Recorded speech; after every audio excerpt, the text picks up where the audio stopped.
Hello and नमस्कार दोस्तों, कैसे हो आप सभी? क्या हाल चाल? आशा करता हूँ कि सब बढ़िया चल रहा होगा।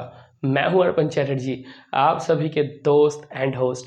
स्वागत करता हूँ आप सभी को, आप सभी के बहुत प्यारे चैनल केमिस्ट्री एंड असेंबल में। और आज हम एटॉम की एक बहुत बहुत शानदार लेक्चर, जो कि बहुत इंपॉर्टेंट है, बहुत इंपॉर्टेंट है। यहाँ से क्वेश्चन टपकते हैं, इस बार नीट में भी यहाँ से क्वेश्चन टपकाया गया है।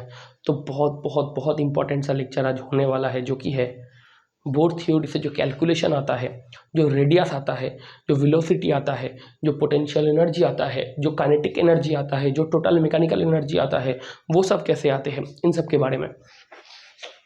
देखो मेरे दोस्त, हमें क्या पता है? आप बोलोगे सर हमें तो सिर्फ पता था M V R equals to N H by two pi, पता था। आप बोलोगे सर हाँ, बोर थ्योरी से ये हमें मरम्मत हुई थी, ये हम बोर थ्योरी से ये वाला फॉर्मूला हमें सप्लाई हुआ था, M V R equals to N H upon two pi.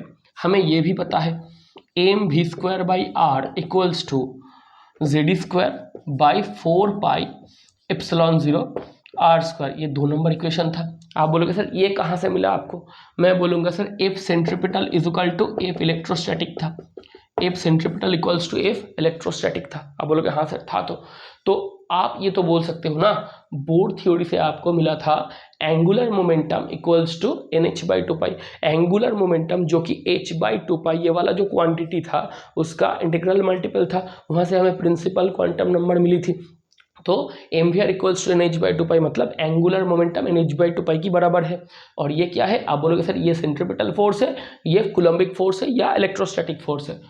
1 square by 2 कर लो, 1 स्क्वायर बाई 2 ये कर लो, क्या होगा? आप बोलोगे सर ऊपर वाला जो हिस्सा है, 1 नंबर इक्वेशन का लेफ्ट हैंड साइड का स्क्वायर करो, M square V square R square divided by M V square by R. और इधर से क्या मिलेगा? N square H square by 4 pi square divided by Z square by 4 pi epsilon zero R square ये मिलेगा। देख लो 1 नंबर इक्वेशन का स्क्वायर मतलब 1 नंबर की लेफ्ट हैंड साइड की स्क्वायर डिवाइडेड बाई 2 नंबर की left hand side. 1 number equation की स्क्वायर मतलब 1 नंबर इक्वेशन की लेफ्ट हैंड साइड की square divided by 2 number equation की लेफ्ट हैंड साइड, और 1 नंबर इक्वेशन की राइट हैंड साइड की square divided by 2 number equation की राइट हैंड साइड। होगा ना? आपको क्या मिलेगा? आप बोलोगे सर एक एम कटेगा, वी स्क्वायर कटेगा, आर तो ऊपर जाएगा। देखो इधर से क्या होगा? 4 कटेगा, एक पाई स्क्वायर पाई कट के एक पाई रहेगा, एक पाई स्क्वायर एक पाई कट के एक पाई रहेगा। तो इधर से आपको क्या मिलेगा? आप बोलोगे सर एम आर क्यूब। क्या मिला? M R cube. देखो एक एम है, इधर एक आर स्क्वायर था, आर ऊपर जाएगा तो एम आर क्यूब। इधर क्या है? इधर क्या है? N square H square divided by एक पाई था, एप्सिलॉन जीरो आर स्क्वायर ऊपर जा रहा है, epsilon zero R sorry extremely sorry guys. देखो एक पाई था, जेड स्क्वायर था, पाई जेड स्क्वायर, और एप्सिलॉन जीरो आर स्क्वायर ऊपर गया, एप्सिलॉन जीरो आर स्क्वायर ऊपर जा रहा है। आप बोलोगे हाँ सर जाएगा, आप बोलोगे हाँ सर जाएगा। देख लो ठीक ठाक है, आप बोलोगे हाँ सर ठीक ठाक है। एक आर स्क्वायर एक आर क्यूब मरेगा तो एक आर पड़ा रहेगा, तो क्या क्या है? आप बोलोगे sir R equals to N square H square epsilon zero, N square H square epsilon zero by pi M Z square, by pi M Z square. ये रेडियस की फॉर्मूला है, ये रेडियस की फॉर्मूला है। नंबर 3 लगाओ। देखो बहुत ध्यान से देख लो। आप बोलोगे हाँ सर क्या हो सकता है? ये देखो ये वाला आर ऊपर गया, ये वाला आर ऊपर गया तो एम आर क्यूब है, ये वाला आर ऊपर गया तो एम आर स्क्वायर था, आर गुना होगा तो एम आर क्यूब है।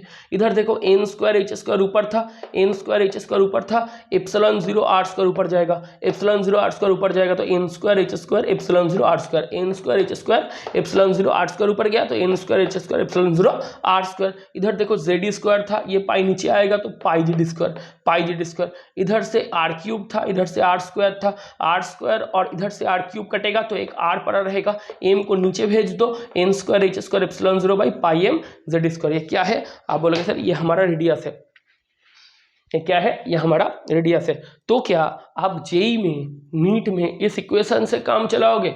आप बोलोगे सर कतई नहीं, इससे करेंगे तो हमारा नीट अल्लाह के प्यारे हो जाएगा।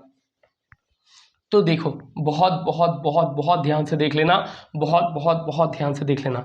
ये क्या हुआ, आप बोलोगे सर रेडियस निकला, आप बोलोगे सर रेडियस निकला, बहुत बहुत ध्यान से सुनना।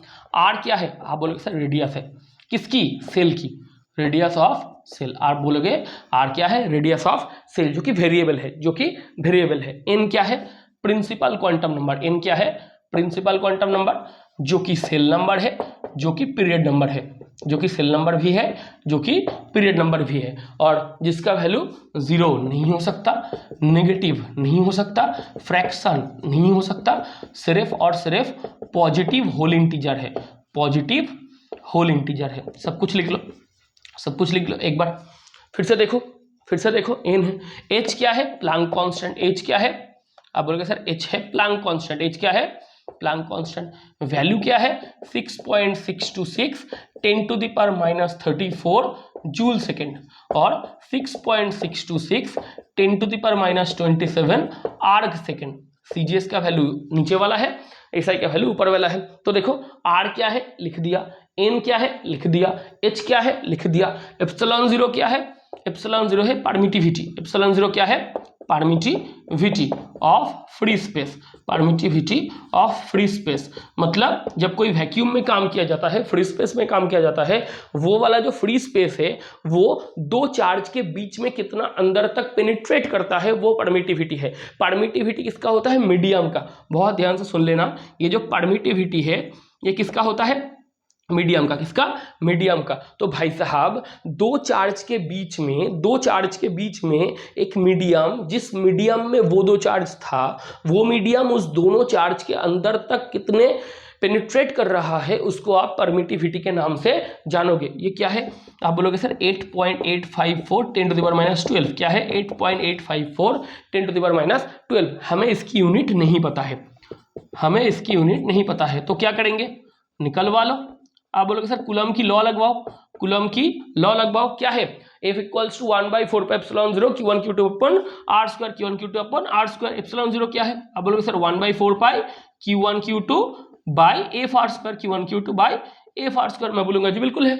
F क्या है, कूलम का लॉ क्या है, आप बोलोगे सर कूलम का लॉ है F = 1/4 pi epsilon not Q1 Q2 by R²। तो एप्सिलॉन नॉट क्या है, 1/4 पाई Q1 Q2 बाई F_R²। तो देखो ये वाला क्वांटिटी न्यूमेरिकल है, ये वाला क्वांटिटी न्यूमेरिकल है। Q1 Q2 मतलब कूलम इंटू कूलम, मतलब coulomb square divided by newton meter square. तो coulomb square newton to the power -1 meter to the power -2। ये क्या है, इसकी यूनिट है, coulomb square newton to the power -1 meter to the power -2। ये क्या है, ये एप्सिलॉन 0 की वैल्यू है। ये क्या है, एप्सिलॉन 0 की वैल्यू है। आप बोलोगे सर पाई क्या है, पाई क्या है 22/7 मतलब 3.14। एम क्या है, मास ऑफ इलेक्ट्रॉन, एम क्या है, मास ऑफ इलेक्ट्रॉन, एम क्या है, mass of electron 9.11 10⁻31 kg, 9.11 10⁻31 kg। Z क्या है, एटॉमिक नंबर, जेड क्या है, एटॉमिक नंबर। मतलब आप कौन सी एटॉम के बारे में बात कर रहे हो, आप कौन सी एटॉम के बारे में बात कर रहे हो। हाइड्रोजन एटॉम होगा तो Z1 होगा, हीलियम होगा तो Z2 होगा, लिथियम होगा तो 3 होगा, बेरिलियम होगा तो 4 होगा। छोड़ दो, बाकी की कहानी मैं बाद में बताऊंगा। तो देखो ये बेरिलियम तक ही हो सकता है, ये बेरिलियम तक ही हो सकता है। मतलब आर क्या है, रेडियस, एन क्या है, प्रिंसिपल क्वांटम नंबर, एच क्या है, प्लैंक कांस्टेंट, एप्सिलॉन 0 क्या है, permittivity of free space, permittivity of free space, pi वो न्यूमेरिकल क्वांटिटी है, एम क्या है, एम आपका मास है, एम क्या है, एम आपका मास है, जेड क्या है, जेड एटॉमिक नंबर है, जेड एटॉमिक नंबर है, और ई क्या है, ई बोलोगे आप इलेक्ट्रॉन की चार्ज है, ई क्या है, चार्ज ऑफ इलेक्ट्रॉन, ई क्या है, चार्ज ऑफ इलेक्ट्रॉन, जो कि सिंपलेस्ट चार्ज ऑन यूनिवर्स भी है, जिसका वैल्यू क्या है, -1.602 10⁻⁻19 कूलम, जिसकी वैल्यू क्या है, -4.8 इंटू 10⁻⁻10 ESU। ये ESU ना लिखोगे तो स्टैट कूलम लिखो।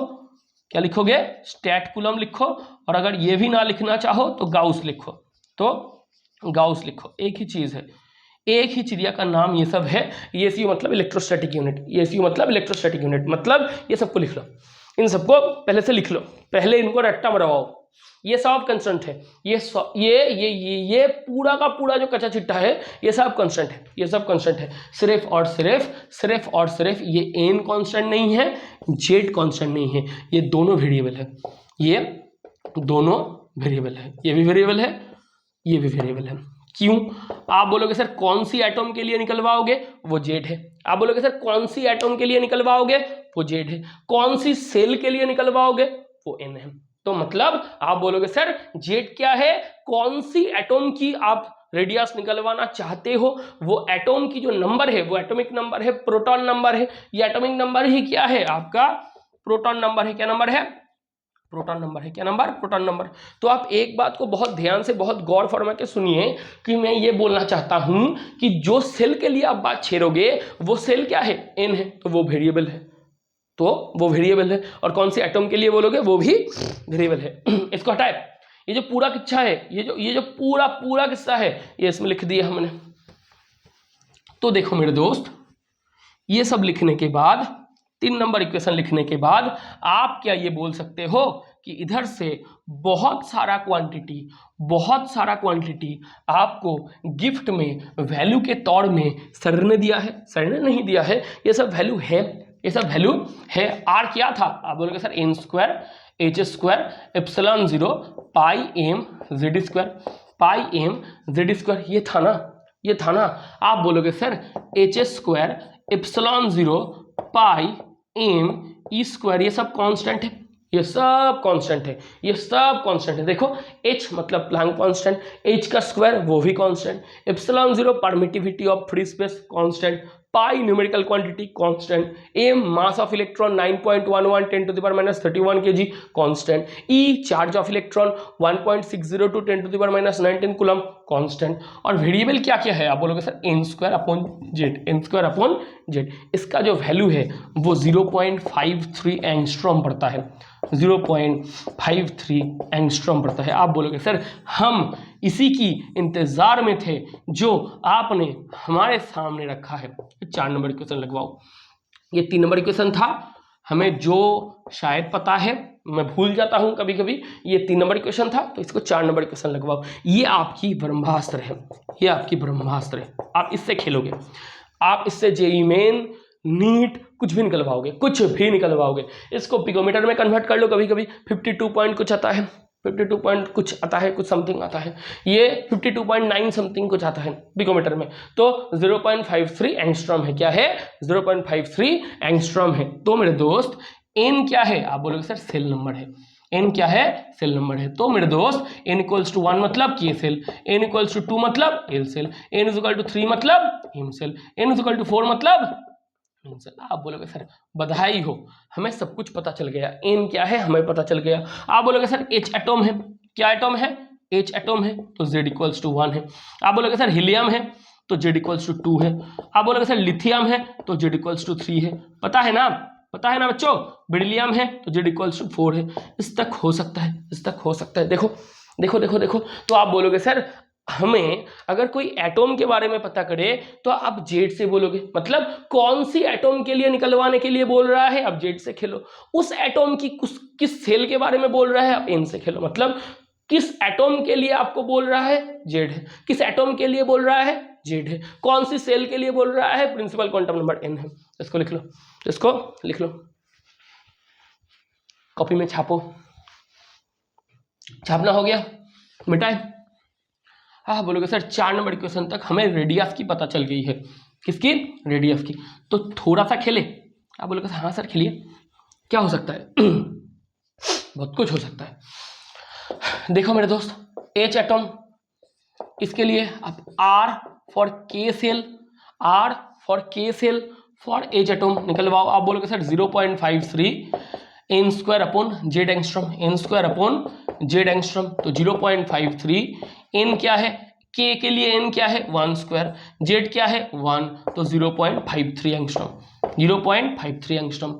Are for L for H atom, R for L for H atom, मतलब एच एटम की एल सेल की रेडियस निकलवाओ, एच एटम की एल सेल की रेडियस निकलवाओ। आप बोलोगे सर 0.53 एन क्या है? 2 स्क्वायर बाई 1, 2 स्क्वायर बाई 1 बोल सकते हो ना। ये एन की जगह में, ये एन की जगह में एल के लिए क्या है? आप बोलोगे सर एन इक्वल्स टू 1 मतलब के, एन इज इक्वल टू 2 मतलब L, N is equal to 3 मतलब M, N is equal to 4 मतलब एन बोल सकते हो। तो शेल के लिए क्या है? एन है। तो आप इधर से क्या पाओगे? 0.53 इंटू 4, तो क्या होगा? 4 3 12, 2 1 4 5 20 और 1 21, 1 2.12 एंगस्ट्रॉम, 2.12 एंगस्ट्रॉम ऐसे निकलवा सकते हो, वैसे निकलवा सकते हो, किसी के लिए भी निकलवा सकते हो, किसी के लिए भी निकलवा सकते हो। तो आप बोल सकते हो सर हमें ना इधर से रेडियस की भली भांति बहुत कुछ पता चल गया है, मतलब आपको रेडियस की जो कच्चा चिट्ठा है वो आप लोगों के सामने हमने सजा किया है, वो आप लोगों के सामने हमने सजा किया है। तो आप बोल सकते हो सर जो रेडियस की कॉन्सेप्ट है, जो रेडियस की कॉन्सेप्ट है, वो रेडियस की कॉन्सेप्ट आपने हम लोगों को बता दिया है, आपने हम लोगों को बता दिया है। तो मेरे दोस्त थोड़ी देर के लिए पॉज करो, थोड़ी देर के लिए पॉज करो।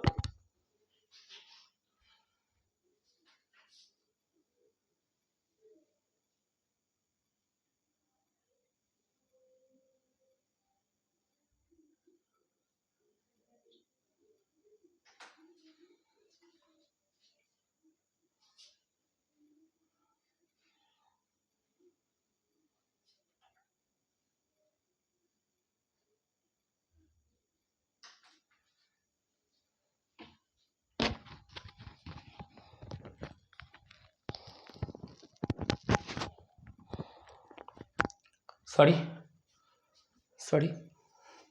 थोड़ा टेक्निकल ग्लिच हुआ था मेरे दोस्त, माफी चाहता हूं।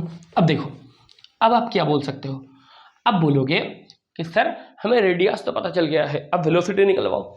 मैं बोलूंगा जी बिल्कुल निकलवाएंगे, बिल्कुल निकलवाएंगे। M V R equals to आपको क्या था, एन एच अपॉन 2 पाई, क्या था, M V R equals to आपके लिए था N H by 2 pi, number 1 equation में था।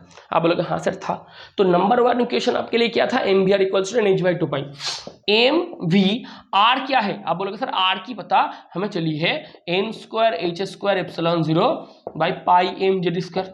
आप बोलोगे हाँ सर था, आर की जो वैल्यू था वो क्या था, आप बोलोगे सर एम भी आर की वैल्यू ये था, equals to N H by 2 pi, equals to N H by 2 pi.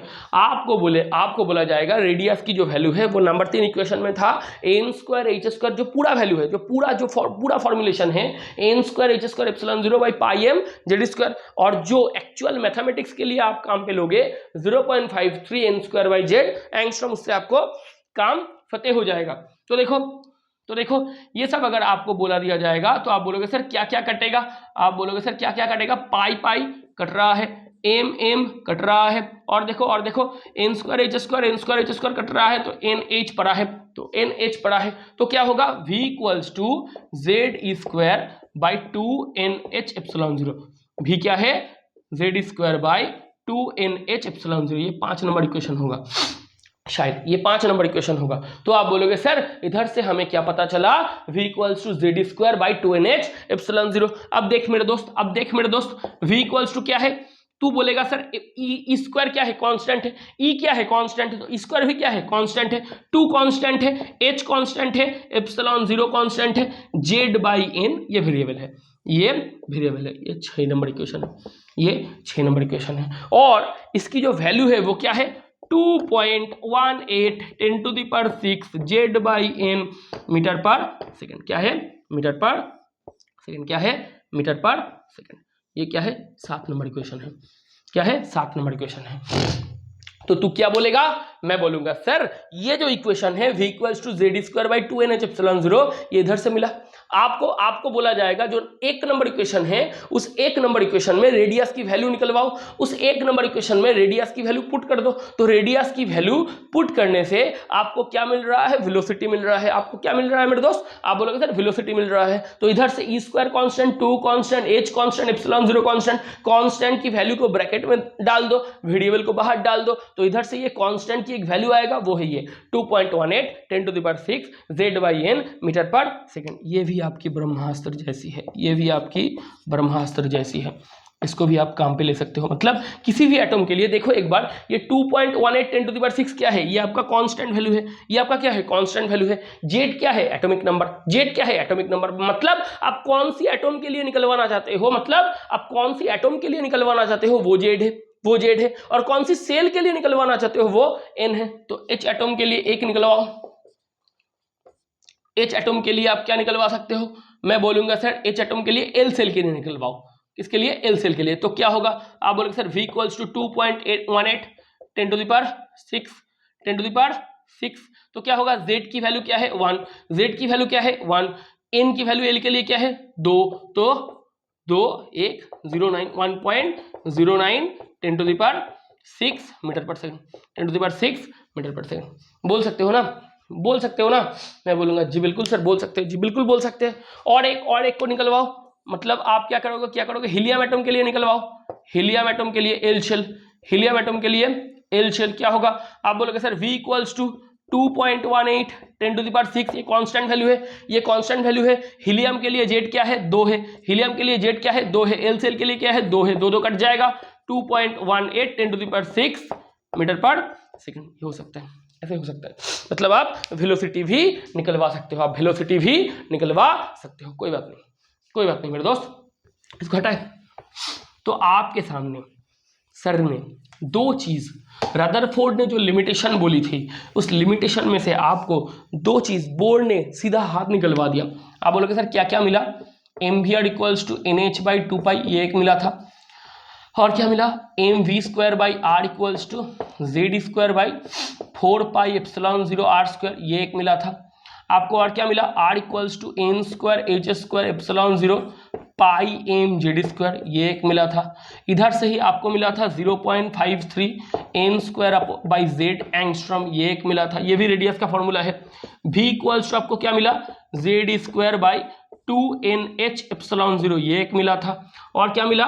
2.18 10⁶, 2.18 10⁶ z/n metre पर सेकंड, ये एक मिला था, z/n मीटर पर सेकंड, ये मिला था। मतलब ये एक नंबर इक्वेशन के लिए ये क्या है? ये बोर्ड थ्योरी है। ये क्या है? ये आपकी बोर्ड थ्योरी है। ये क्या है? आप बोलोगे sir centripetal force is equal to electrostatic force है। पहला वाला क्या है? पहला वाला है angular momentum equals to nh/2π। दूसरा वाला क्या है? Centripetal force equals to coulombic force. तीसरा वाला क्या है? रेडियस का बड़ा फॉर्मूला। चौथा वाला क्या है? रेडियस का ब्रह्मास्त्र फॉर्मूला।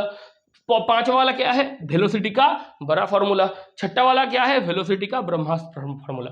तो आपके लिए हमने रेडियस और वेलोसिटी निकलवा दिए हैं। पॉज करके एक जगह पर नोट डाउन कर लेना। देखो तो भाई इलेक्ट्रॉन अगर न्यूक्लियस को सेंटर में रखते हुए सेंट्रीपिटल फोर्स और कूलम्बिक फोर्स दोनों के लिए घूम रहा है, मतलब इलेक्ट्रॉन एक एंगुलर पाथ में न्यूक्लियस को सेंटर में रखते हुए क्या दिखा रहा है? Circular motion. क्या दिखा रहा है? Circular motion. तो भाई रेडियस आपको पता चल गया, इलेक्ट्रॉन जिस वेलोसिटी से घूम रहा है वो भी आपको पता चल गया। आप क्या करोगे? आप बोलोगे सर हमें ना काइनेटिक एनर्जी भी पता करनी है जो कि है 12mv²। आप बोलोगे हाँ सर है ना। काइनेटिक एनर्जी क्या है? 12mv²। मैं बोलूंगा जी बिल्कुल है। 12mv क्या है? मैं बोलूंगा z² 2nh⁶, 2nh⁶, उसका होल स्क्वायर। तो क्या है काइनेटिक एनर्जी? मतलब 12mv के जगह पे v की वैल्यू को रख दो तो क्या मिलेगा आपको? 12m ऊपर क्या आएगा? z² e⁴/4 n²h² का स्क्वायर। मिल सकता है जी, बिल्कुल मिल सकता है। तो क्या होगा? तो भाई साहब ऊपर क्या आ रहा है? mz² e⁴। ऊपर क्या आया? mz² e⁴, 4 2 8 n²h² का स्क्वायर। ये आपका काइनेटिक एनर्जी का बड़ा वाला फॉर्मूला। ये आपका काइनेटिक एनर्जी का बड़ा वाला फॉर्मूला। जो भी नंबर आए उसको लिख लो, जो भी नंबर आए उसको लिख लो। मतलब ये 8 नंबर इक्वेशन शायद आएगा, शायद मुझे जो लग रहा है 8 नंबर इक्वेशन ही है।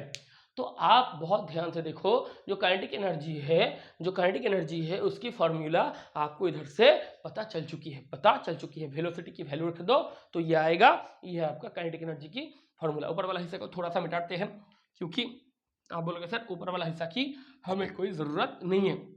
तो देख मेरे दोस्त, हम इधर से क्या बोल सकते हैं? Kinetic energy equals to m क्या है? कांस्टेंट। m क्या है? कांस्टेंट। e⁴ क्या है? कांस्टेंट। देख भाई मास ऑफ इलेक्ट्रॉन क्या है? कांस्टेंट। चार्ज ऑफ इलेक्ट्रॉन क्या है? कांस्टेंट। तो भाई 8 भी क्या है? कांस्टेंट। h का स्क्वायर क्या है? कांस्टेंट। ε0 का स्क्वायर क्या है? कांस्टेंट। कांस्टेंट नहीं क्या है? z²/n²। तो देख मास क्या है? Constant. E charge of electron क्या है? कांस्टेंट। 8 क्या है? Numerical value constant. H क्या है? Planck constant constant. ε0 क्या है? Permittivity of free space constant. तो कांस्टेंट नहीं क्या है, आप बोलोगे सर एटॉमिक नंबर जेड और प्रिंसिपल क्वांटम नंबर या सेल नंबर इन। तो तू बोलेगा ये क्या है, kinetic energy equals two plus 13.6 Z square बटे एन स्क्वायर इलेक्ट्रॉन वोल्ट। क्या है ये आपका फिर से आया ब्रह्मास्त्र फॉर्मूला। क्या फॉर्मूला, आप बोलोगे सर ये है आपका ब्रह्मास्त्र फॉर्मूला। ये 9 नंबर क्वेश्चन है। इसको खेलो काइनेटिक एनर्जी से ये सब पता चलेगा आपको। तो आपके सामने काइनेटिक एनर्जी की भी फॉर्मूलेशन हमने रख दी। तो आपके सामने काइनेटिक एनर्जी की भी जो फॉर्मूलेशन है वो भी हमने रख दी। तो देखो अब क्या आएगा, अब बोलोगे सर अब पोटेंशियल एनर्जी बाकी है। अब पोटेंशियल एनर्जी बाकी है। हमें लगता है कि आपको एक चीज बहुत भली भांति पता है, जब आप करंट इलेक्ट्रिसिटी पढ़ते हो तब आपको ये पता है कि पोटेंशियल और वर्क डन सेम है। पता है मेरे दोस्त? आप बोलोगे हाँ सर एक बार दिखवा दो। मान लो एक प्लस क्यू चार्ज है, उसका एक इलेक्ट्रिकल फील्ड है।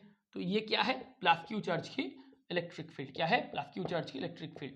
मतलब ये एक जोन है। क्या है, ये एक जोन है जहां पर ये वाला चार्ज और किसी चार्ज को रिपेल करेगा या अट्रैक्ट करेगा। मतलब एक चार्ज किसी भी चार्ज को अट्रैक्ट या रिपेल नहीं करते। वो एक सेम चार्ज को, मतलब ये प्लस चार्ज है तो ये प्लस चार्ज को रिपेल करेगा, माइनस चार्ज को अट्रैक्ट करेगा। जो प्लस चार्ज है वो प्लस चार्ज को रिपेल करेगा, माइनस चार्ज को अट्रैक्ट करेगा। तो तू सुन, एक +1 चार्ज यूनिट पॉजिटिव चार्ज, उसको इनफाइनाइट डिस्टेंस में बैठा के रख और इसको इस तक आके स्टेबलिश कर दे। मतलब मैं ये बोल रहा हूं एक प्लस क्यू चार्ज पार्टिकल, उसकी एक इलेक्ट्रिक फील्ड है, उसकी एक जोन है जहां पर वो सेम चार्ज को रिपेल करता है और ऑपोजिट चार्ज को अट्रैक्ट करता है। तो तू क्या कर रहा है, तू बोल रहा है कि सर प्लस क्यू चार्ज की जो इलेक्ट्रिक फील्ड है वहां पर एक यूनिट पॉजिटिव चार्ज को इनफाइनाइट डिस्टेंस से लाते हुए इसके अंदर इस इलेक्ट्रिक फील्ड में हम एस्टेब्लिश करना चाहते हैं। तो इधर ह्यूज रिपल्सन काम करेगा। उस रिपल्सन को छेड़ते हुए आप इस +1 यूनिट पॉजिटिव चार्ज को इनफाइनाइट डिस्टेंस से लाते हुए इस प्लस क्यू चार्ज की इलेक्ट्रिक फील्ड में स्थापन करना चाहते हो, एस्टेब्लिश करना चाहते हो। तो भाई तुझे वर्क डन करना पड़ेगा ना। तू बोलेगा हाँ सर वर्क डन तो करना पड़ेगा। वो क्या है, W equals to V Q है। क्या है, W equals to V Q है। Q अगर 1 है तो W इक्वल्स टू V है। मतलब यूनिट पॉजिटिव चार्ज के लिए आप एक यूनिट पॉजिटिव चार्ज को एक पॉजिटिव चार्ज की इलेक्ट्रिक फील्ड में आके स्थापन करना चाहते हो, एस्टेब्लिश करना चाहते हो, तो आपको एक वर्क डन तो करना पड़ेगा। क्यों, वो जो प्लस क्यू चार्ज है वो पॉजिटिव चार्ज को रिपेल करेगा। तो उस यूनिट पॉजिटिव चार्ज को इनफाइनाइट डिस्टेंस से लाते हुए इस प्लस क्यू चार्ज की इलेक्ट्रिकल फील्ड में स्थापन करने के लिए आपको बाहर से कुछ वर्क डन करना पड़ेगा। उस वर्क डन की ही नाम क्या है, पोटेंशियल है। क्या है, पोटेंशियल है। तो आप ये जानते हो कि वर्क डन ही आपका पोटेंशियल है। कब, यूनिट पॉजिटिव चार्ज के लिए वर्क डन ही आपका पोटेंशियल है। जब आप यूनिट पॉजिटिव चार्ज को किसी पॉजिटिव चार्ज की इलेक्ट्रिक फील्ड में एस्टेब्लिश करना चाह रहे हो तो उसके लिए जिस वर्क डन की आपको जरूरत है वही आपका पोटेंशियल भी है। तो इसको साइड में कहीं पर लिख लो, मुझे कुछ फर्क नहीं पड़ता क्या है, लेकिन साइड में थोड़ा सा लिख लो। जो वर्क डन है वही आपका पोटेंशियल है। जो वर्क डन है वही आपका पोटेंशियल है। तो तू बोलेगा सर आपने यूं तो नहीं लिखा, एफ क्या है। तू बोलेगा sir Q1 Q2 upon R square.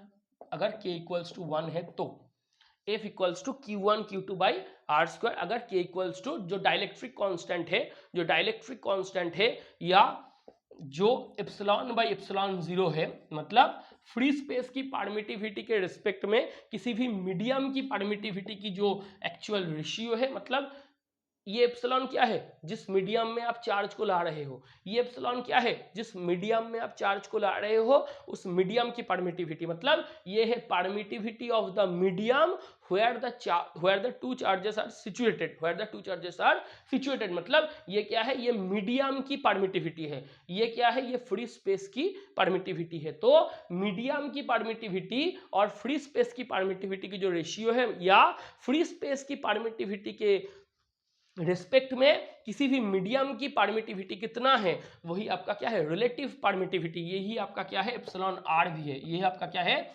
Epsilon R भी है, मतलब ये आपका रिलेटिव परमिटिविटी है। क्या है, रिलेटिव परमिटिविटी। उसी को आप क्या बोलते हो, डाइलेक्ट्रिक कांस्टेंट। क्या बोलते हो, डाइलेक्ट्रिक कांस्टेंट बोलते हो ना। अगर ये डाइलेक्ट्रिक कांस्टेंट 1 है तो F equals to Q1 Q2 upon R square. तो मेरे दोस्त एक बात को सुन, वर्क डन क्या होगा, तू बोलेगा सर वर्क डन मतलब F into R, work done मतलब F into R, work done मतलब F इंटू आर। तो F क्या है, Q1 Q2 by R square into R. तो क्या होगा, Q1 Q2 by are, Q1 Q2 by R. मतलब मैं ये बोल रहा हूं जो वर्क डन है वही क्या है, वही आपका फोर्स इंटू आर है। जो वर्क डन है वही आपका क्या है, फोर्स इंटू आर है, मतलब फोर्स इंटू डिस्प्लेसमेंट है। तो फोर्स क्या है, Q1 Q2 by R square into क्या है, आर, इंटू क्या है, आर। तो देख एक आर स्क्वायर से मरेगा तो Q1 Q2 बाई आर। और ये जो वर्क डन है यही आपके लिए क्या है, पोटेंशियल भी है। यही आपके लिए क्या है, पोटेंशियल भी है। और पोटेंशियल की जो साइन है, सुनना, इधर Q1 एंड Q2 इसकी साइन लिया जाएगा, मतलब मॉड वैल्यू सिर्फ नहीं होगा, इसकी साइन यूज में आएगा। मतलब तू ये बोलेगा कूलम्स लॉ के लिए जो चार्ज है उसकी सिर्फ मॉड वैल्यू या मैग्नीट्यूड लिया जाता है। तू बोलेगा सर कूलम्स लॉ के लिए जो चार्ज है उस चार्ज की सिर्फ और सिर्फ मैग्नीट्यूड लिया जाता है, उस चार्ज की सिर्फ और सिर्फ मैग्नीट्यूड लिया जाता है, मतलब मॉड वैल्यू लिया जाता है। लेकिन जो पोटेंशियल है उसके लिए उस चार्ज की साइन को भी आपको वैलिडिटी देना पड़ेगा, मतलब साइन भी यूज होगा। इसको लिख लेना। देखो, अब देखो क्या बोल सकते हैं। हाँ बोलोगे सर, क्या बोलोगे, पोटेंशियल एनर्जी के बारे में बात करोगे तो पोटेंशियल आपके सामने आया तो ईपी क्या होगा, आप बोलोगे सर जो वर्क डन है वही आपका स्टोर्ड एनर्जी है। जो वर्क डन है मतलब इस मरकर को मैं इधर से इधर तक लेके जाऊंगा, इस मरकर को मैं इधर से इधर तक लेके जाऊंगा, तो तू बोलेगा सर ये एम है, इसका मास क्या है, एम है। जी किस तरफ काम कर रहा है, देखना, इसका मास क्या है, एम है। जी किस तरफ काम कर रहा है, नीचे की तरफ, तो इसका वेट क्या है, एम जी। इसका वेट क्या है, एम जी। इसको इधर से इधर तक लेके जा, इधर से इधर तक लेके जा, क्या हुआ, डिस्प्लेसमेंट कितना, h। तो वर्क डन क्या होगा, mgh। वर्क डन क्या होगा, mgh। वही वर्क डन उस वस्तु में, वही वर्क डन उस सब्सटेंस में, जब ये सब्सटेंस एकदम रेस्ट कंडीशन में जाएगा तो उसमें पोटेंशियल एनर्जी के रूप में स्टोर होगा। मतलब किसी भी वस्तु में, किसी भी सब्सटेंस में, किसी भी मैटर में तू अगर फोर्स अप्लाई करेगा, किसी भी मैटर में अगर तू फोर्स अप्लाई करेगा, उस फोर्स से अगर डिस्प्लेसमेंट हुआ, मतलब फोर्स जिस डायरेक्शन में काम कर रहा है अगर डिस्प्लेसमेंट हुआ उस डायरेक्शन में, तो तू वर्क डन कर रहा है। जो वर्क डन तू कर रहा है वो वर्क डन उस वस्तु में, जब वो वस्तु स्थिर होगा, जब वो वस्तु रेस्ट कंडीशन में जाएगा, तो उस सब्सटेंस में, उस मैटर में वो वर्क डन पोटेंशियल एनर्जी के रूप में स्टोर होगा, वो वर्क डन पोटेंशियल एनर्जी के रूप में फिक्स्ड होगा। तो तू ये तो बोल सकता है ना, जो वर्क डन है वही आपका पोटेंशियल एनर्जी भी है। मतलब इसको लिख लेना यार, जो वर्क डन है, ये सब फिजिक्स की बहुत बढ़िया शानदार कॉन्सेप्ट है। जो वर्क डन है वही तेरा पोटेंशियल है, और जो वर्क डन है वही तेरा पोटेंशियल एनर्जी भी है, ठीक है। मतलब work and energy are equivalent to each other, जो वर्क डन है वही तरह पोटेंशियल है करंट इलेक्ट्रिसिटी में, क्योंकि W equals to V Q है, Q अगर 1 हुआ तो W इक्वल्स टू V है। मतलब एक यूनिट पॉजिटिव चार्ज को तू इनफाइनाइट डिस्टेंस से एक इलेक्ट्रिकल फील्ड में, पॉजिटिव चार्ज की इलेक्ट्रिकल फील्ड में आके स्थापन करने की कोशिश कर रहा है, तो जो वर्क डन करेगा वही तरह पोटेंशियल भी है, और इधर तू जो वर्क डन कर रहा है किसी भी वस्तु में, किसी भी सब्सटेंस में, किसी भी मैटर में, तू जो एजेंट के तौर में वर्क डन कर रहा है वो वर्क डन उस सब्सटेंस में क्या होगा, पोटेंशियल एनर्जी के रूप में स्टोर होगा जब वो रेस्ट कंडीशन में जाएगा, जब वो रेस्ट कंडीशन में जाएगा। बोल सकते हैं, बोल सकते हैं। तो ईपी क्या है, तो बोलेगा sir Q1 Q2 upon R square, Q1 Q2 upon R square. तो Q1 Q2 क्या है भाई, जेड स्क्वायर, पता चला था ना। Q1 Q2 क्या है, जेड स्क्वायर, मतलब सॉरी एक बात को सुनना, Q1 क्या है न्यूक्लियस की चार्ज, Q1 क्या है, चार्ज ऑफ न्यूक्लियस, Q1 क्या है, चार्ज ऑफ न्यूक्लियस। Q2 क्या है, चार्ज ऑफ इलेक्ट्रॉन, Q2 क्या है, चार्ज ऑफ इलेक्ट्रॉन, Q2 क्या है, charge of electron, divided by, sorry R square नहीं था, आर था, सॉरी सॉरी सॉरी मेरे दोस्त, Q1 Q2 बाई आर था। मतलब तू इसको लिख लेना, W is equal to V is equal to EP is equal to Q1 Q2 by R, W is equal to V is equal to EP is equal to Q1 Q2 by R. मतलब जो तेरा work done है वही तेरा potential है, वही तेरा potential energy भी है, जो तेरा वर्क डन है वही तेरा पोटेंशियल है, वही तेरा पोटेंशियल एनर्जी भी है। ठीक है, ठीक है, बढ़िया है, बढ़िया है। तो पोटेंशियल के लिए तो साइन यूज में लेगा, हाँ लेगा। तो कूलम्स लॉ के लिए जो चार्ज है उसकी मैग्नीट्यूड लिया जाता है, उसकी मॉड वैल्यू लिया जाता है, लेकिन पोटेंशियल के लिए नहीं, पोटेंशियल के लिए साइन भी यूज होते हैं। तो आर क्या है, आर क्या है, distance between nucleus and electron, nucleus and OMO electron, OMO electron. इसलिए न्यूक्लियस की चार्ज क्या है, प्लस जेडी, न्यूक्लियस की चार्ज क्या है, प्लस जेडी, क्या है, न्यूक्लियस की चार्ज क्या है, प्लस जेडी। इलेक्ट्रॉन की चार्ज क्या है, माइनस ई, इलेक्ट्रॉन की चार्ज क्या है, माइनस ई। नीचे क्या है, आर मतलब रेडियस, आर मतलब रेडियस, इसको लिख ले। तो क्या होगा, minus ZD square by 4πε0, 4πε0 R, मतलब 1/4πε0, 1/4πε0 Q1 Q2 बाई आर। तो इसको और एक बार सही करके लिख लेना तू। तो तेरे में इधर से क्या आया, तू बोलेगा सर जो तेरा वर्क डन है, जो तेरा वर्क डन है वो तेरा पोटेंशियल है, वो तेरा पोटेंशियल एनर्जी भी है। तो मैं ये बोलूंगा मेरे दोस्त कि तू इसको लिख ले कि F क्या है तेरा, F है तेरा 1/4πε0 Q1 Q2 upon R square. क्या है तेरा F, क्या है कूलम्स लॉ की 1/4πε0 Q1 Q2 by R square, जो एसआई में है, जो एसआई की कूलम्स लॉ है। तो वर्क डन क्या है, तू बोलेगा सर वर्क डन है मेरा 1/4πε0 Q1 Q2 by R square into R, into R मतलब फोर्स इंटू डिस्प्लेसमेंट, मतलब फोर्स इंटू डिस्प्लेसमेंट। तो क्या होगा 1/4πε0 Q1 Q2 upon are, Q1 Q2 upon are, बोल सकते हैं ना। तो Q1 क्या है, न्यूक्लियस की चार्ज 1/4πε0, ये क्या है प्लस जेडी, ये क्या है, तू बोलेगा सर ये न्यूक्लियस की चार्ज है तो प्लस जेडी, ये क्या है Q2 क्या है, इलेक्ट्रॉन की चार्ज है, divided by R, divided by R, बोल सकते हैं। तो तू क्या बोलेगा, माइनस साइन सामने आएगा, ZD square by 4πε0 R, ZD square by 4πε0, इसको लिख ले। जो तेरा वर्क डन है वही तेरा पोटेंशियल भी है, वही तेरा पोटेंशियल एनर्जी भी है, वही तेरा पोटेंशियल एनर्जी भी है। इसको नोट डाउन कर ले, इसको नोट डाउन कर ले। हुआ है, हुआ है, आगे बढ़ा जाए, आगे बढ़ा जाए। तो क्या होगा, तो तू इससे शुरू कर, अब तेरा फॉर्मुलेशन निकलेगा, अब तेरा फॉर्मुलेशन निकलेगा। तो ईपी क्या है, तू बोलेगा सर माइनस जेड स्क्वायर, ऊपर क्या है minus Z square by 4πε0, R क्या है, तू बोलेगा sir n square h square ε0 by pi Z square, by pi Z square, यही तो था, minus Z square by 4πε0 n square. तो आर का वैल्यू यही तो था, आर का वैल्यू यही तो था, n square h square ε0 by pi Z square. तो क्या होगा, तो क्या होगा, इधर से एक पाई पाई मरेगा, इधर से एक पाई पाई मरेगा, m ऊपर जाएगा, माइनस है, माइनस है सामने। बहुत ध्यान से सुनना मेरे दोस्त, पोटेंशियल के लिए साइन यूज होगा, कूलम्स लॉ के लिए सिर्फ और सिर्फ मैग्नीट्यूड या मॉड वैल्यू ऑफ चार्ज को लिया जाएगा।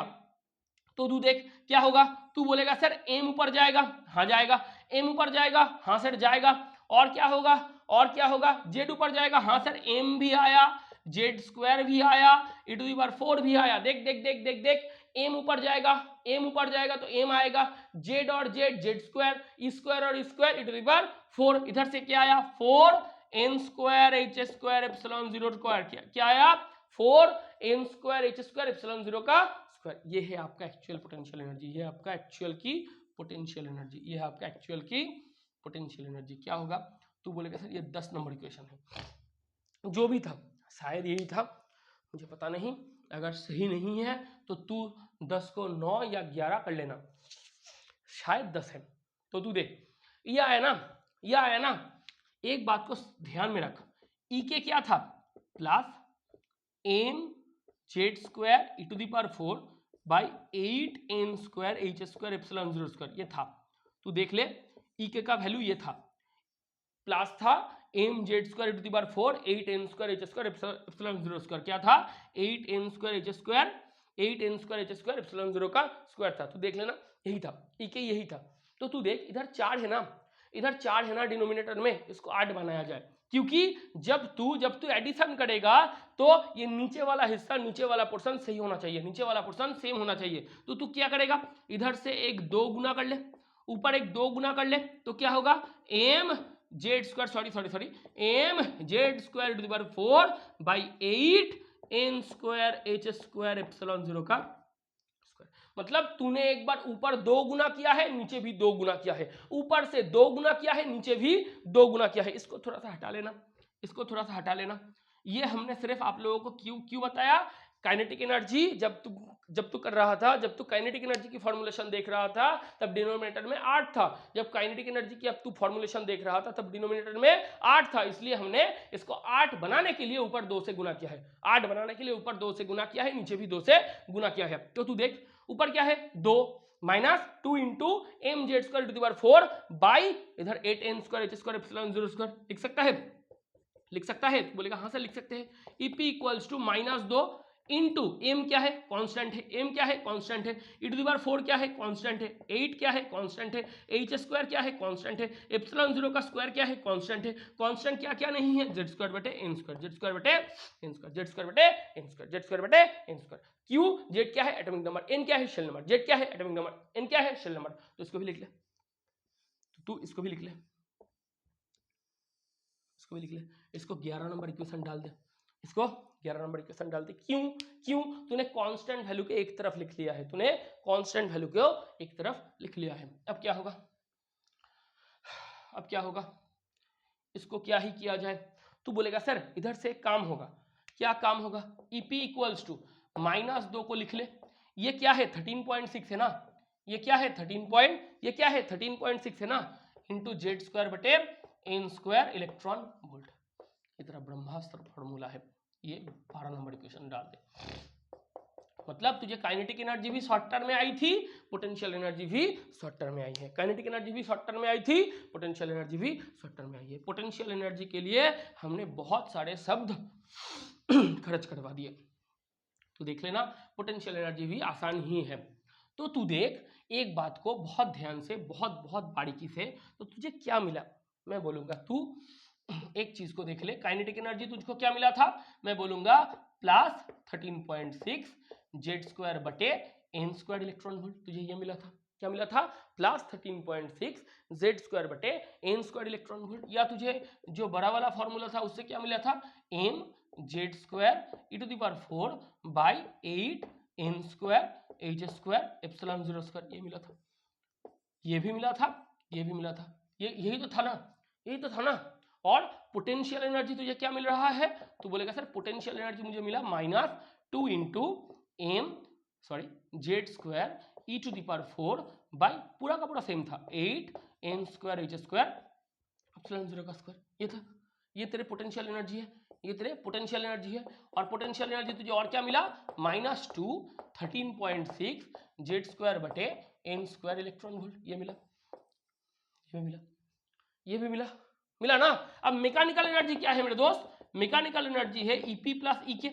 मैकेनिकल एनर्जी क्या है, potential energy plus kinetic energy. किसी भी वस्तु की जो टोटल एनर्जी है या टोटल मैकेनिकल एनर्जी है वो क्या है, तू बोलेगा sir potential energy plus kinetic energy. Potential energy क्या है, तो बोलेगा -2 इंटू 13.6 जेड स्क्वायर बटे एन स्क्वायर, जेड स्क्वायर बटे N square, plus kinetic energy क्या है प्लस 13.6 जेड स्क्वायर बटे एन स्क्वायर, पूरा कौन सी यूनिट में है इलेक्ट्रॉन वोल्ट, कौन सी यूनिट में है इलेक्ट्रॉन वोल्ट, तो क्या होगा माइनस 13.6 जेड स्क्वायर बटे N square eV, Z square बटे एन स्क्वायर ईवी। ये क्या है, ये आपका मैकेनिकल एनर्जी है, ये आपका मैकेनिकल एनर्जी बोल सकते हो, बोल सकते हो, ये है ना। तो टोटल एनर्जी क्या है माइनस 13.6 जेड स्क्वायर बटे एन स्क्वायर इलेक्ट्रॉन वोल्ट। ये शायद 13 नंबर इक्वेशन है, ये शायद 13 नंबर इक्वेशन है। तो तुझे ये सब कुछ मिल गया है, तो तू देख रदरफोर्ड की जो रदरफोर्ड की पूरा का पूरा लिमिटेशन है उसमें तुझे रेडियस नहीं मिल रहा था, अब मिल गया 0.53 n square by Z angstrom. Radius क्या मिला 0.53 n square by Z angstrom. तुझे वेलोसिटी मिला 2.18 10⁶ जेड बाई एन मीटर पर सेकंड। तुझे काइनेटिक एनर्जी मिला 13.6 जेड स्क्वायर बटे एन स्क्वायर इलेक्ट्रॉन वोल्ट। तुझे पोटेंशियल एनर्जी मिला -2 × 13.6 जेड स्क्वायर बटे एन स्क्वायर इलेक्ट्रॉन वोल्ट। तुझे टोटल मैकेनिकल एनर्जी मिला -13.6 Z square by N square electron volt. तो तुझे सब कुछ मिला जो रदरफोर्ड से नहीं मिल रहा था। रदरफोर्ड ने जिस जिस चीज में लिमिटेशन रखी थी, एक एटॉमिक स्पेक्ट्रम को छोड़ दे और कंटिन्यूअस डिसकंटिन्यूअस स्पेक्ट्रम को छोड़ दे, वो मैं बाद में जो अगले दिन की वीडियो आएगा वो हम पूरा एटॉमिक स्पेक्ट्रम में चर्चा करेंगे। लेकिन आज ये जो कैलकुलेशन में करवा रहा हूँ, ये जो पूरा कैलकुलेशन है, इससे तुझे रेडियस मिल गया, तुझे वेलोसिटी मिल गया, क्या था 0.53 n square by Z angstrom radius, 0.53 n square by Z angstrom radius, 2.18 10⁶ Z by N metre पर second velocity, 2.18 10⁶ Z by N metre पर second velocity, 2.18 10⁶ Z by N metre पर second velocity. Kinetic energy plus 13.6 Z square बटे N square electron volt, plus 13.6 Z square बटे N square electron volt. Potential energy -2 × 13.6 Z square बटे N square electron volt. क्या था -2 × 13.6 Z square बटे N square electron volt. Mechanical energy -13.6 Z square बटे N square electron volt. अब एक चीज को देख ले, हाइड्रोजन एटम के लिए तेरे काम में आएगा। जो हाइड्रोजन एटम है तो एक बार बोलेगा E एनर्जी फॉर के शेल, टोटल एनर्जी क्या है के शेल फॉर हाइड्रोजन एटम, क्या बोलेगा -13.6 इंटू जेड स्क्वायर बटे एन स्क्वायर। हाइड्रोजन एटम के लिए जेड क्या है 1, हाइड्रोजन एटम के लिए जेड क्या है 1, के शेल के लिए क्या है 1, तो 1 स्क्वायर बाई 1 स्क्वायर क्या है -13.6 इलेक्ट्रॉन वोल्ट, क्या है -13.6 electron volt. E for L for hydrogen atom क्या होगा -13.6 जेड स्क्वायर मतलब 1 स्क्वायर बाई 2 स्क्वायर, मतलब -13.6 इंटू 1/4 क्या होगा -3.4 इलेक्ट्रॉन वोल्ट, क्या होगा -3.4 electron volt. E for M for hydrogen atom क्या होगा -13.6 1 स्क्वायर बटे 3 स्क्वायर, 1 स्क्वायर बटे 3 स्क्वायर क्या होगा -13.6 इंटू 1/9 मतलब -1.51 इलेक्ट्रॉन वोल्ट, -1.51 इलेक्ट्रॉन वोल्ट। ये सब वैल्यू को देख लेना, ये क्या है ये है, ये क्या है -3.4, ये क्या है -1.51, क्या है -1.51। इसको देखो E N for hydrogen atom, E N for hydrogen atom क्या होगा, तू बोलेगा -13.6 1 square by 4 square, 1 square by 4 square क्या होगा -13.6 इंटू 1/16 इंटू 1/16 क्या होगा -13.6 इंटू 1/16 -13.6 इंटू 1/16 क्या होगा -0.85 इलेक्ट्रॉन वोल्ट, क्या होगा -0.85 इलेक्ट्रॉन वोल्ट, क्या होगा -0.85 electron volt. E for O shell, क्या shell O shell for hydrogen atom क्या होगा -13.6 1 स्क्वायर बटे 5 स्क्वायर क्या होगा -0.54 इलेक्ट्रॉन वोल्ट, -0.54 इलेक्ट्रॉन वोल्ट। ये सब वैल्यू तुझे एकदम उंगली में आना चाहिए, एकदम तुझे बोलेगा तू बोल देगा, तुझे बोलेगा तू बोल देगा। इसको हटाए, मतलब तुझे सारी वैल्यू हाइड्रोजन एटम की पता होना चाहिए, तुझे सारी वैल्यू हाइड्रोजन एटम की पता होनी चाहिए। मतलब मैं तुझे ये बोल रहा हूं, देख ले मेरे दोस्त, 1 2 3 4 5, इन पांचों को एक बार देख ले। ये क्या है के शेल, ये क्या है के शेल, दूसरा क्या है एल शेल, दूसरा क्या है एल शेल, तीसरा क्या है एम शेल, चौथा क्या है एन शेल, चौथा क्या है एन शेल, पांचवा उतना नहीं लगता लेकिन देख ले एक बार, क्या है ओ शेल। के सेल की वैल्यू क्या है -13.6 इलेक्ट्रॉन वोल्ट, क्या है -13.6 इलेक्ट्रॉन वोल्ट। एल सेल की क्या है -3.4 इलेक्ट्रॉन वोल्ट, एल सेल की क्या है -3.4 इलेक्ट्रॉन वोल्ट। एम शेल की क्या है -1.51 इलेक्ट्रॉन वोल्ट, इसकी -0.85 इलेक्ट्रॉन वोल्ट, इसकी -0.54 इलेक्ट्रॉन वोल्ट, इसकी इतना है। लिख ले लिख ले। तो मैं क्या ये बोल सकता हूँ तेरे सामने बोल सकता हूँ कि रेडियस अगर बढ़ेगा तो देख रेडियस अगर बढ़ेगा तो फोर्स ऑफ एट्रैक्शन घटेगा, फोर्स ऑफ एट्रैक्शन घटेगा तो फोर्स ऑफ रिपल्सन बढ़ेगा, फोर्स ऑफ रिपल्सन बढ़ेगा तो गेनिंग और एब्जॉर्प्शन ऑफ एनर्जी बढ़ेगा, गेनिंग और एब्जॉर्प्शन ऑफ एनर्जी बढ़ेगा। तू बोलेगा हाँ सर जरूर बढ़ेगा, एब्जॉर्प्शन ऑफ एनर्जी बढ़ेगा तो एनर्जी स्टेट भी बढ़ेगा, तो एनर्जी भी बढ़ेगा, तो टोटल एनर्जी भी बढ़ेगा, टोटल एनर्जी भी बढ़ेगा। मैं ये बोल रहा हूं तेरे लिए कि देख तू कि इसमें माइनस में वैल्यू घट रहा है तो वैल्यू बढ़ रहा है, ये -13.6 है, ये -3.4 है, -1.51 है, -0.85 है, -0.54 है, तो माइनस में वैल्यू घट रहा है मतलब इंक्रीमेंट हो रहा है। माइनस की वैल्यू डिक्रीमेंट हुई तो एक्चुअल वैल्यू इंक्रीमेंट होगा, माइनस की वैल्यू डिक्रीमेंट हुई तो एक्चुअल वैल्यू इंक्रीमेंट होगा। तो मेरे दोस्त रेडियस बढ़ेगा तो एनर्जी तो बढ़ेगा, तो देख रेडियस से एनर्जी बढ़ रहा है। तो तुझे जो फिजिकल सिग्निफिकेंस पता थी वो मैथमेटिकल जो एक्चुअल फॉर्मूलेशंस है उससे भी सेटिस्फाई हो रहा है, प्रत्यक्ष को प्रमाण की आवश्यकता नहीं है। ये देखिए ये सिर्फ डायरेक्ट रिजल्ट है, ये सब डायरेक्ट रिजल्ट है। इसको हटा एक चीज को तू देख ले, एनर्जी की वैल्यू किस में आया, टोटल एनर्जी की वैल्यू माइनस में, किसमें, तो तू देख ले एक चीज को बहुत ध्यान से कि ये जो टोटल एनर्जी है ये क्या है। तू बोलेगा सर -13 में ये जो मैकेनिकल एनर्जी -13.6 Z² बटे n² इलेक्ट्रॉन वोल्ट, ये क्या साइन है, नेगेटिव साइन। क्या साइन है, नेगेटिव साइन।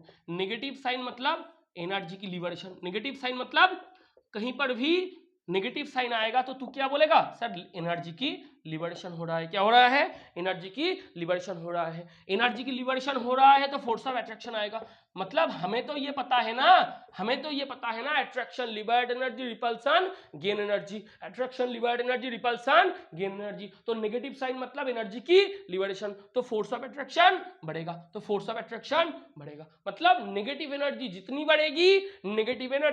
बढ़ेगी अट्रैक्शन ऑफ एनर्जी भी बढ़ेगी। मतलब ये जो नेगेटिव साइन ये जितना बढ़ेगा तो एनर्जी लिबरेशन बढ़ेगा, एनर्जी लिबरेशन बढ़ेगा तो फोर्स ऑफ अट्रैक्शन बढ़ेगा, फोर्स ऑफ अट्रैक्शन बढ़ेगा तो तू बोलेगा न्यूक्लियस और इलेक्ट्रॉन के बीच में ज्यादा फोर्स है, न्यूक्लियस और इलेक्ट्रॉन के बीच में ज्यादा फोर्स, न्यूक्लियस और इलेक्ट्रॉन के बीच में ज्यादा फोर्स है। बोल सकता है, तू बोलेगा हाँ सर बोल सकते हैं, हाँ सर बोल सकते हैं। अब देख किसी भी इलेक्ट्रॉन को तो इनफाइनाइट डिस्टेंस में रख ले, जो आईपी की कॉन्सेप्ट आएगा, जो कुछ देर के बाद जब तू पीरियोडिक टेबल पढ़ेगा तुझे आईपी की कॉन्सेप्ट भी मैं बताऊंगा।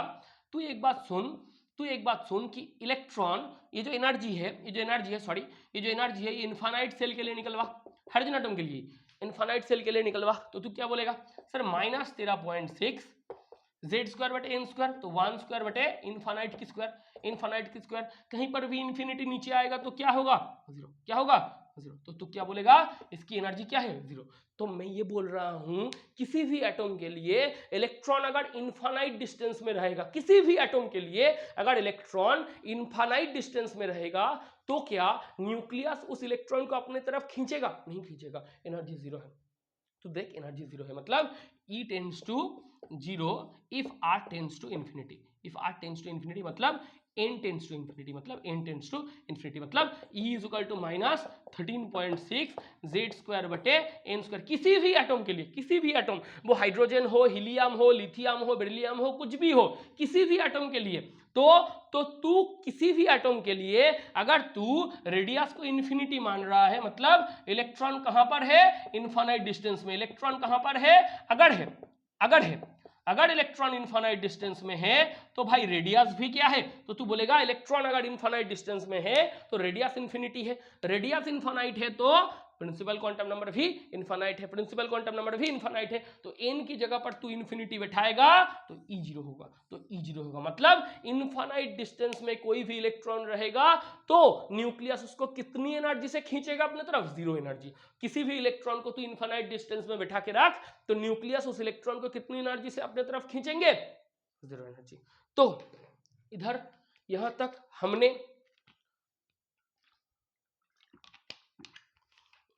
रदरफोर्ड की जो लिमिटेशन थी, जो रदरफोर्ड की लिमिटेशन थी वो पूरा सॉल्व कर दिया है। मतलब जो रदरफोर्ड की लिमिटेशन थी रेडियस के बारे में, वेलोसिटी के बारे में, kinetic energy, potential energy, mechanical energy, हमने सब कुछ सॉल्व कर दिए हैं। तो इसी के साथ साथ बोर थ्योरी की जो कैलकुलेशन पार्ट थी वो कैलकुलेशन इधर खत्म होते हैं। तो बहुत बहुत बहुत ध्यान से पर बहुत मेहनत कर, बहुत बहुत पूरा फोड़ दे एग्जाम को। मैं तेरे साथ हूँ। जय हिंद और अलविदा।